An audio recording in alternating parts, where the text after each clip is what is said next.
All right, friends. Today I want to talk to you about gold, tariffs, and Section 122. Interesting connection if you pay attention. I think you'll be so surprised how all of these things are interlinked. Those of you guys who don't know me, my name is Deepak. I run a tax firm called Tax Code Advisor. So if you need my help with taxation, then certainly reach out to me. Just go to taxcodeadvisors.com and you'll find my contact information there. So let's talk about tariffs. First of all, I think President Trump administration has created some confusion around what the tariff is. So tariff, as far as I'm concerned, and this is based on all the books that I have read, they all say tariff is a tax. Simple, not that complicated. And is it a tax on foreign countries? Is it a tax on exporters? No, it's a tax on importers. Most of those importers live in the United States. They import the goods in the US. So it's a tax on them. And those importers now obviously sell those products to wholesaler, to retailers, and the cost of goods goes up, and those wholesalers and retailers pass on that cost to consumers. So our cost goes up. And we're seeing that, for example, the last PPI report we got, we saw a slight increase in inflation. Now, you may argue that, well, if that's really true, why is inflation continuing to go down the entire year last year?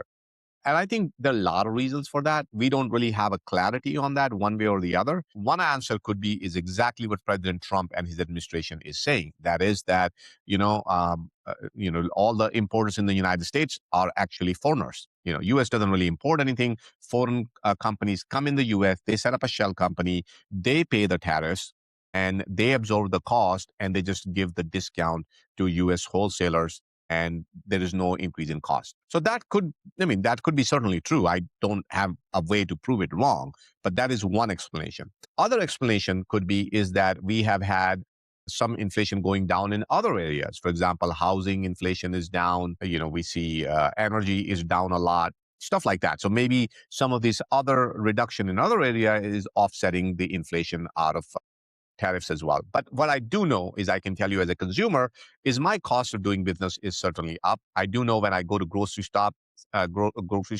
my bill is up. You can take a look at your credit cards, very easy, because most of us use credit cards to spend.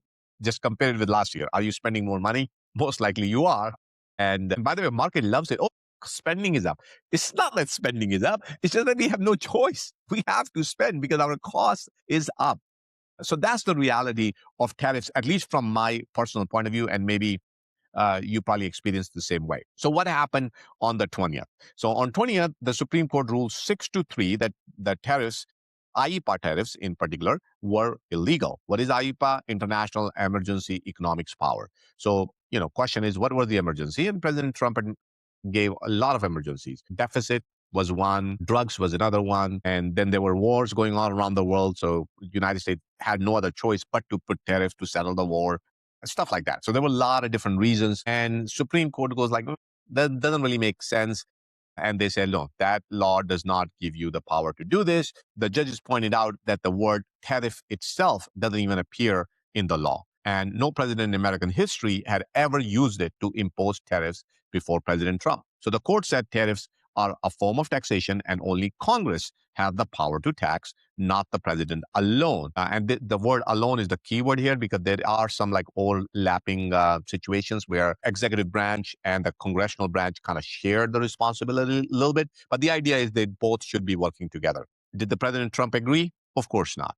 And as far as we are concerned, as the consumers, we probably heard it. We're done with this drama. Finally, we will have a stable policy in this country. We can figure out what we want to do.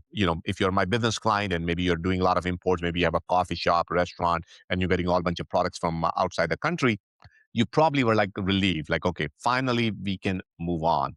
And that feeling only lasted for a little bit. Right after the ruling came out, within the hours, Trump signed a new order imposing 10% tariff on all country using a different law, Section 122 of Trade Act of 1974. The very next day, he raised it to 15%. So tariffs are not gone. They're still here. That means we should not expect our cost going down. And in matter of fact, even if they would have gone down, there could be an argument, even if the tariffs, President Trump would have decided not to pursue the tariffs anymore, I don't know if our costs would have really gone down a whole lot, because I doubted that companies just going to reduce the pricing because tariffs has gone down at this point. This is one of the problem with inflation. Once it goes up, it's very hard to bring down. So that's why the lawmakers needs to be extremely careful with this stuff. Second question, obviously, you might ask is what about all the money that has already been paid? Some estimates are up to 175 billion. I think some estimates are maybe 130 billion. So somewhere around that. But either way, it's a huge number. And I don't think the Treasury is in a position to just write a check and give a refund. So it's going to get litigated. Who's going to get paid? There are a lot of stakeholders, a lot of different states wants to get a refund for their citizens, for their residents, because cost was passed on to them.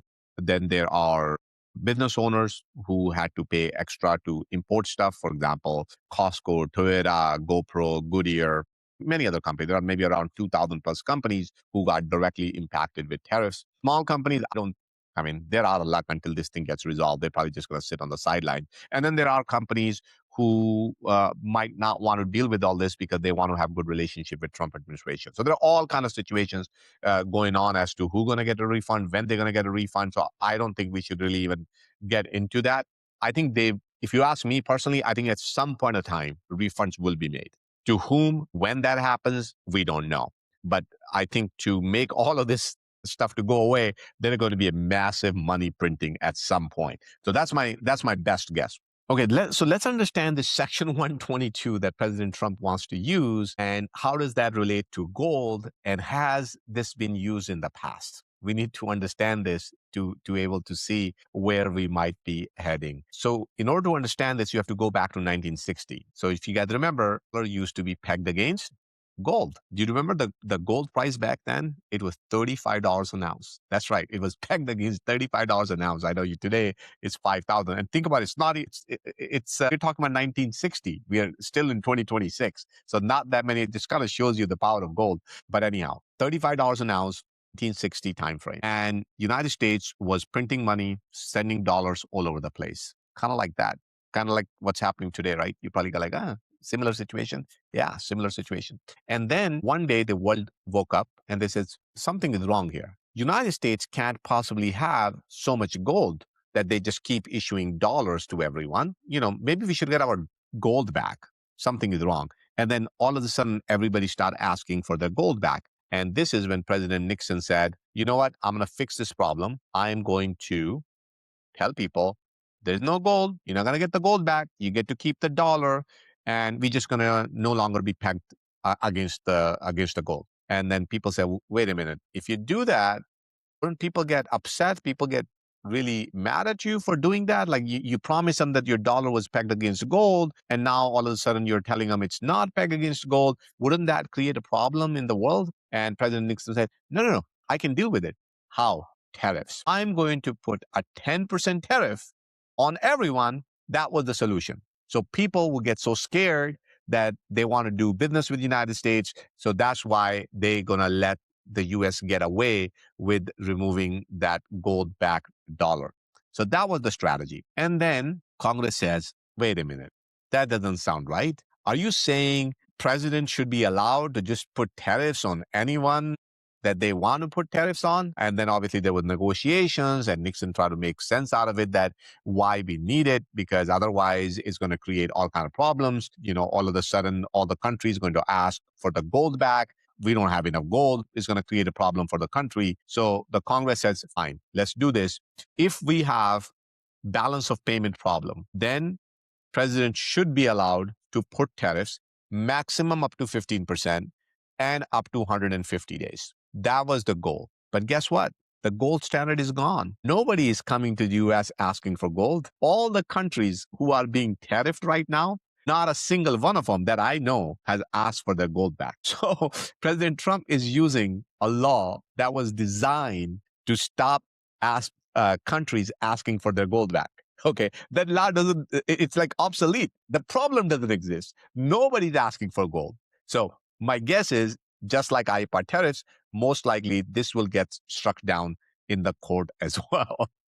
So what happens now? So starting today, February 23rd, Customs announced that it will stop collecting IEEPA tariffs starting Tuesday, February 25th. So those are being officially shut off. The administration is complying with Supreme Court orders. Now, the new 15% tariff is going to kick in on February 24th, so tomorrow. And it is set to last about 150 days. So that puts the deadline somewhere around July, unless Congress extends it. And Senate majority leader already said that, and the opposition leader has already said that they are not going to extend it. So I think most likely President Trump has to find some other ways to deal with it. Some of our allies are actually paying more tariffs now. And that is a big problem. For example, countries like the UK and EU had negotiated deals under the old tariff system. Those deals are now in limbo. Under the flat 15% rate, some of them are paying higher tariff than before. Meanwhile, countries like China and India, who had higher rates under the old system, are actually getting a break now. So Europe is obviously pushing back. We saw some tweets from them. European Union issued an official response to new tariffs. EU lawmakers also hit pause on a trade deal with the US, saying they need to see what Trump does next before moving forward. Now, what about big companies? Well, even after winning the Supreme Court, most major CEOs are not speaking out publicly against the tariff. One CEO told a reporter that there's no upside in speaking out against this president, so legal win hasn't changed that fear. So what is President Trump's real plan going forward? So let's try to understand this. So Trump knows that Section 122 tariffs will probably also get stuck down in court. But that process takes time, maybe 6 months, maybe a year. So he's using that time as a bridge. The real goal is different law. Section 301 of Trade Act of 1974. This law lets President Trump put tariff on countries that cheat, countries that play dirty in trade, things like flooding our markets with cheap products to drive American companies out of business, then raising prices once those American companies are gone. That's called dumping, and China does that a lot. Section 301 tariffs are much harder to challenge in court. They have held up before. The catch is that Section 301 requires a formal investigation that takes months. So Trump is using Section 122 tariffs to keep tariffs alive while those investigations happen. On the same day the Supreme Court ruled, the U.S. Trade Representative announced new Section 301 investigation had begun. So that is the real end game. So let me straight with you. The IEEPA tariffs were illegal. Experts were saying this from the get-go. Supreme Court confirmed it. So that is done.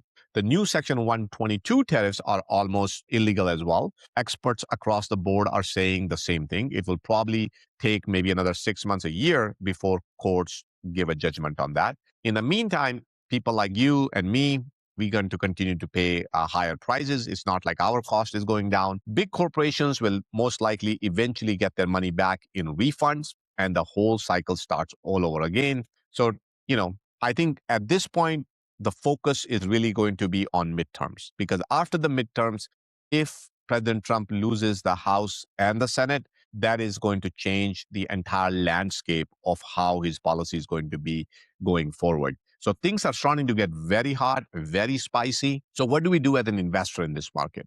Number one, we need to stay calm, okay? We're not politicians. We don't get to decide who does what. We are just here to play our part as things move along.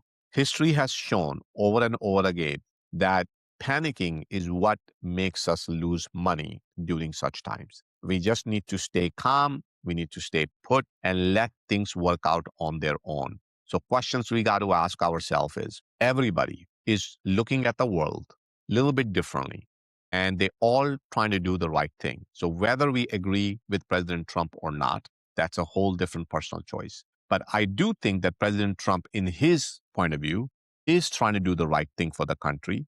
And he is trying to use the tariffs as a leverage to get certain things done. Okay. So he is moving ahead the best he think he can do. In the midterms, if things flip, then he's going to try to do the best he can under those circumstances. The real question we should be asking now is President Trump crazy enough to put this country in a recession?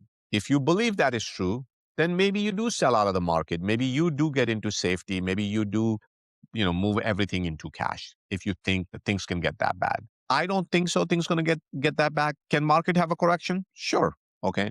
But I think market will recover unless we are in true recession, unless things get so bad, we have a huge unemployment, Fed is simply refusing to step in and things are completely out of control. If a situation like that happens, then I agree with you, things going to be super bad. I I'm of an opinion that President Trump doesn't want our economy to crash. He's going to do everything in his power to support the economy. And then Fed certainly would not want economy to crash either. So they are going to continue to support the economy, considering how much money would have to be paid back because of these tariffs. Most likely we will have to do money printing. That is going to support the market. So is this going to be a volatile year? Absolutely, just like last year. But the end of the year, by the time we are all said and done with all this, things are going to be fine. They usually are. So that's my opinion. I hope that helps. But like I said, we are living in such a wonderful time to get a lot of financial lessons in such a short period of time. So you don't learn about finance until you go through these cycles. And that's where you say, oh, this is how the gold behave. This is how the oil behave. This is how treasury behave. This is how the stock market behave. This is how growth behave. This is how value behave. So you got to pay attention to all that. And I mean, I'm loving this exercise right now, and hopefully you guys are loving it as well. Thank you so much, guys, and I'll see you next time.